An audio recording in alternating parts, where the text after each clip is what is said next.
Nu vil jeg gerne byde Niels Rønsholt velkommen, som vil fortælle om sit værk Country, skrevet i 2019 til cello og kammerorkester.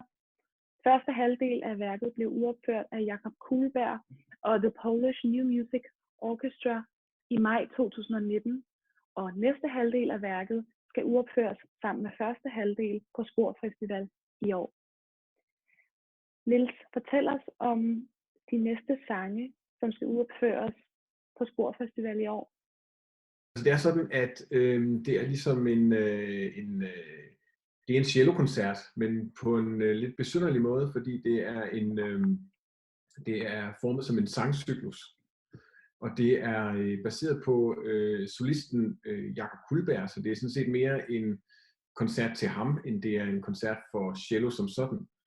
Der er det særligt, at han spiller helt fantastisk cello à la guitarra, som man kalder det, altså hvor han simpelthen sidder med den som en guitar. Og det har betydet meget for værket og hele konceptet omkring værket, den måde jeg har bygget det koncept op.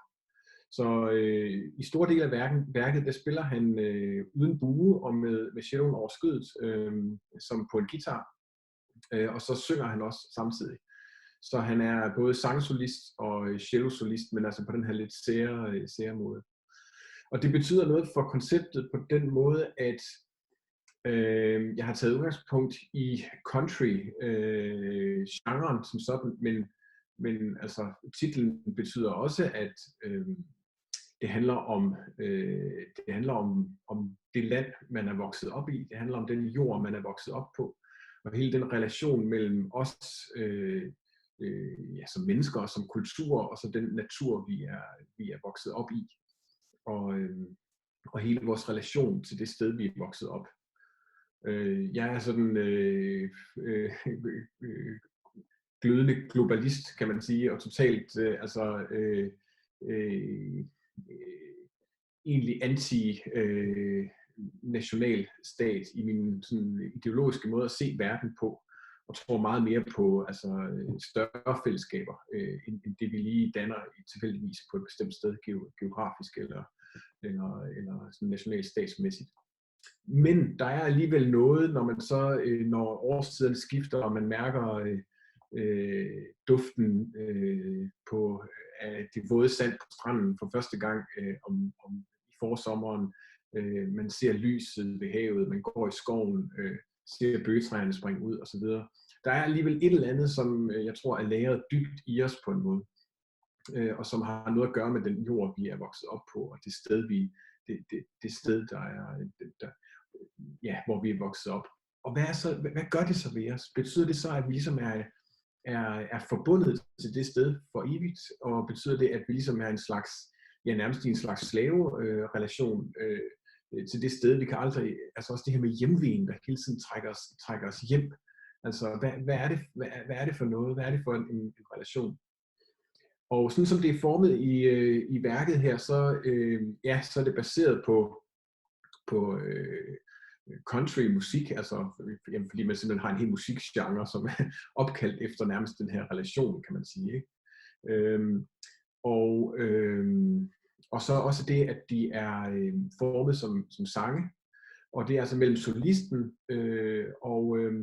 og så en mystisk stemme, som også synger med. Så det er en slags duetter, men hvor solisten sidder på scenen foran os og synger, så er der den her stemme, den afspilles via en sampler.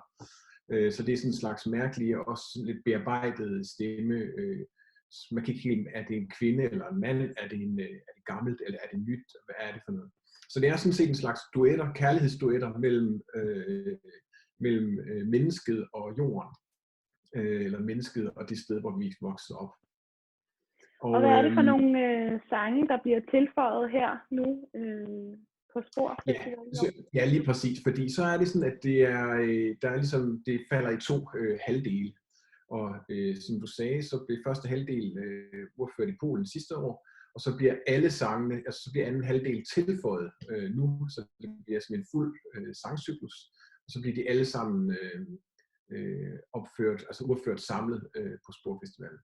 Og det som anden halvdel handler om, det er på en måde, altså hvor den her relation mellem mellem mennesket og jorden, hvor den her sådan sære kærlighedsrelation, at den går på en måde ind i sådan en mørk fase i anden halvdel. Den er på vej ind i det første halvdel, men den mørkner sådan ligesom, altså det her tvangsmæssige forhold mellem mennesket og hjemstavnen, så at sige, og den magt, som jorden har over mennesket. Og det her med, at vi bliver suget ned i jorden til sidst under andre omstændigheder, ikke? Altså at vi bliver et med jorden, den opsluger os helt bogstaveligt til sidst. Og også det her med, jamen lige præcis, jo, som er meget aktuelt, også den her hårdmodige måde, der ligger en form for hårdmodighed i det, jeg starter med at sige, ikke? At jeg kan bare rejse hvor som helst hen, jeg har ikke noget, jeg er ligeglad med der, hvor jeg kommer fra i princippet.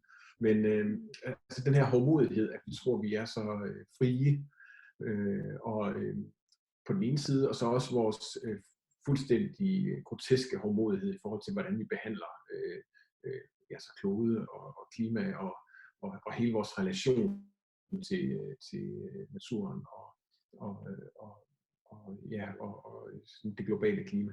Og der er det som om, at i den her anden halvdel af de her sange, der mørkner forholdet, og jorden tager på en eller anden måde hævn over mennesket. Altså, så det er sådan kort fortalt det, som der sker i de sange.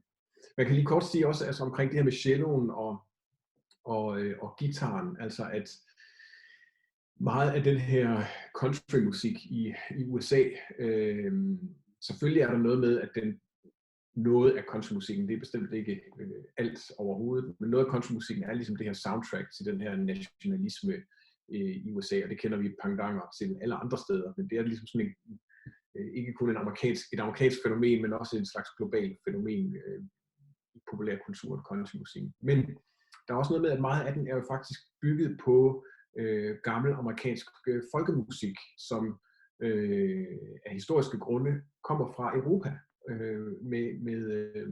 med immigranterne til USA. Så det vil sige, at det bygger ligesom på en slags europæisk musikkultur, altså fra alle mulige steder, fra Skotland, Georgien, Finland og så videre, Irland. Altså så alle de her europæiske sange og fragmenter er så plantet om til en amerikansk virkelighed og har så fået sit eget liv i den amerikanske musikkultur og folkemusikkultur. Og det er ikke fordi jeg er nogen ekspert i det, men min konceptuelle idé her er så ligesom, at den her musik på en eller anden måde plantes tilbage. Altså jeg ser guitaren som sådan et ureksempel på den amerikanske folk-tradition og country folk-musik. Og her er det så ikke en guitar, men en cello. Så den der sådan, at på den ene side kommer musikken fra Europa, og nu plantes den så tilbage i den her gamle europæiske kultur, som det jo er med de her instrumenter, orkesterinstrumenterne og celloen og så videre. Så det, der bliver flyttet over, bliver flyttet tilbage og plantet ind i en ny sammenhæng. Så det er ikke fordi, jeg skriver country musik her, men det er ligesom min egen måde at indoptage den her for mig fremmede musik. Ja, Niels, tusind tak, fordi at du ville deltage i det her interview. Vi er nok nødt til at runde af nu. Så jeg vil bare sige tak til dig, og vi glæder os til at høre anden halvdel af Country.